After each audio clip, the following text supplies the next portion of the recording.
go ahead and go down to the bottom right here, and then that is going to be specifically our Texas format. Now, what's very, very important about this is you want to go ahead and flick in on the right analog stick. That's going to be what allows us to pull up the defensive line. You want to spread the defensive line. That is going to be the only adjustment you make to the alignment of this via quick adjusting. The only other thing that you want to go ahead and do, the outside corner on the strong side, you drag him down. Now, you need him to be relevant in the play. Now, I don't exactly know where I think like the best spot is, but I kind of like this spot, right? I think that this spot is good. I think if you have him like, I'd say like, let's just say 5 yards off the tight end, right? That is where you want him. If you have him out here, it's a little bit too far. If you have him inside like this, he's going to get picked up. So you want to have him, I would say like 5 yards off the tight end on that side. Then your user is going to be the weak side safety like this. We are not worried about a pass play. People do not pass the ball out of this. There's really no way that you even can pass the ball out of this. What your user wants to go ahead and do is he wants to stand about 10 yards off like this. This is where your user should be. And your user's job is to sweep. Do not crash down. Your job is to go sideline to sideline and sweep.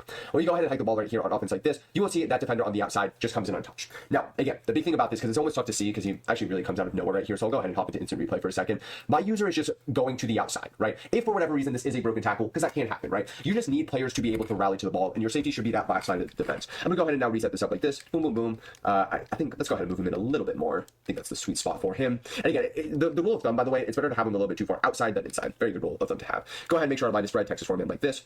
Go ahead and let the CPU hike right here. And again, we're just sweeping. And again, my user just, if that tackle gets broken, he should be rallying there to make the play. Same thing goes if they end up just flipping this to the other side, by the way. If they just go ahead and run this to the left side of the field, exact same concept, not too difficult. Obviously, this time you would just be using the other safety. Again, same thing right here. Blitz him, make sure he's out just enough right here. Same thing in between kind of like the two linebackers, 10 yards off. And again, sweep sideline to sideline, boom, boom, boom. Able to get, that time he actually does get picked up, but that's okay, right? Even if he does get picked up, I guess I might have had him a little bit too far inside right there. He's really just supposed to create havoc, right? And that's what he does, right? I do think that this defense does a very good job. Let me make sure I spread my D-line here. This defense does a really good job at just essentially containing, right? So again, right there, the fullback actually does target him right there, but that's fine because we have two other players that are right there to make the tackle. More than fine with that, right? If the fullback goes and picks us up, right, again, you can see I mean, there's realistically 4 players there that should be making the tackle. Now, the last one that I do want to go ahead and show you guys is just going to be the halfback dive. Halfback dive, again, very, very effective run within this game.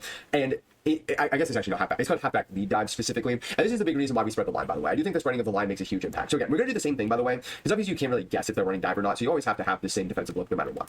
Now, this one specifically for your user, I kind of, again, I like to just kind of scrape on this. This one's a little bit different. You can be a little bit more aggressive running straight downhill. I'll go ahead and do that on the first play. I'll just run straight downhill. And again, I really want to make sure I'm hitting that left side gap instead of that right side gap. The reason why I don't need to worry about that right side gap as much is just due to the fact that we have this blitzing corner. So really what my line of like path is going to be is I'm going to like kind of sprint down and then out like this. And again, you don't have to do this, but I do think you can be a little bit more aggressive with your user here. So like boom, out with my user like that. And you can kind of get the general gist of it. Texas format does a really good job against halfback dives. I don't think that this is really the one you have to worry about in this game, really in any defense, truthfully. The stretch is really what is the big killer of this because you can see, right? Like I honestly think I could do nothing with my user in the Texas format. Would just go kind of crazy. Let's go ahead and try it one more time right here for just giggles because I want to actually touch my user here. Oh, I forgot to spread D-line. Very important you spread D-line, by the way, because if you spread D-line, that will happen.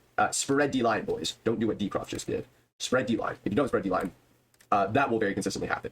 Let's make sure that this goes ahead and works kind of how I want it to. And right there, again, so I guess it will get picked up if my user isn't in the play. So again, just